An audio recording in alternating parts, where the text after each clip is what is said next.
Hello, you wonderful people. So for today's video, I'm going to talk about the official trailer that came out for Marvel's hit Monkey. If you haven't seen it already, I'll include a link to it in the description down below.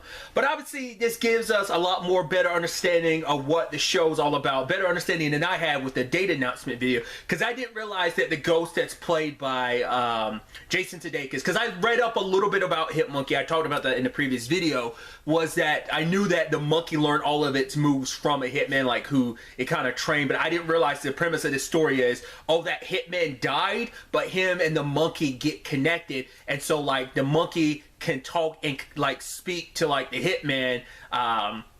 So I'm curious, like, because the monkey was around him earlier in the trailer when he had like his weapons are everywhere and everything. So I'm wondering, does he actually train the monkey, or is it just because he's like a ghost now, so he gives the monkey all the pointers?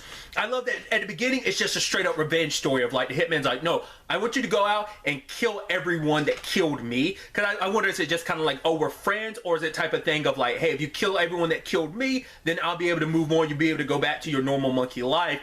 But then he starts saving people in the process. He saves a woman in particular, but it's like, oh, like, and now it becomes a conversation of like, oh, he saved me, he's not really all bad. And the monkey creates a code of like, yeah, I'm only going to kill bad people. And it just, the thing I kept saying last episode is I definitely got some Archer vibes from it, just like leaning into it, just seeing a monkey doing all this stuff. And I also appreciate that, like, it's that thing, it's like Groot and Rocket's relationship, where like Groot just keeps saying, I am Groot, and then like Rocket's the one that can translate everything. So it's a similar thing where like the monkey's talking and the assassin dude's the only one who can really understand that. But legitimately, it just looks fun, and I think this is going to be unlike any other anti-hero, let alone superhero we've ever seen before. Like, yes, there's like Deadpool avenues and stuff like that. Like I said, I know like Hit Monkey has joined with Deadpool, like in certain fashions and in certain points in the comics.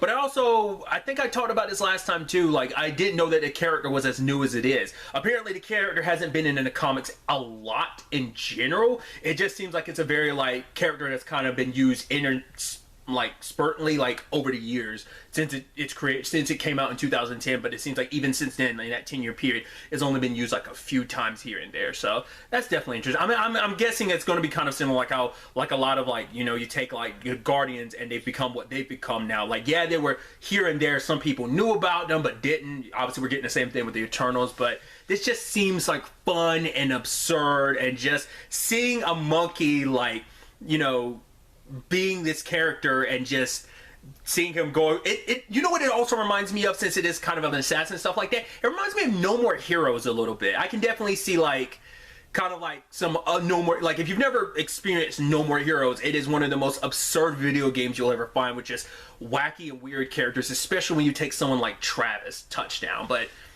I'm just so excited for this show because it just seems so out there. It seems Deadpool meets Archer meets, you know, No More Heroes in many different regards. But just seeing the monkey like cut loose, and just see him at different points, and just kind of like him going up against the main bad guys, kind of like these boss fights he's in, along with like killing all the regular like grunts and stuff like that. But also just the interesting element of like, they're like, you know, obviously the police are involved, and it's just like, wow, like I'm curious like what their explanation is for like the larger universe, like how much of the extended Marvel universe is going to exist already in this cartoon. Like with MODOK, obviously like you met some of like the other Avengers in MODOK, so I'm curious like, is this going to be like, oh my god, there's an assassin monkey? Is it going to be that weird? Or is it going to be like, well, this is the Marvel Universe, so we got other stuff. Like, I'm wondering what references will be there. Or will they keep it so, like, small scale they won't reference other stuff? I'm curious how they ultimately are going to end up doing it. But I'm very excited. It seemed interesting already, but getting an even better understanding of what it is, and getting to see even more of the bloody craziness that is this series, I'm that much more excited about it. So, obviously, these are some of my thoughts. I love to get to know yours in the comments down below. What are some things you want to see from this series? What are some things you expect to see from this series? Let me know. Really, that's all I'm going to talk about. Till the next time we meet, be happy, be safe, live life to the fullest, and enjoy it. Good day and goodbye.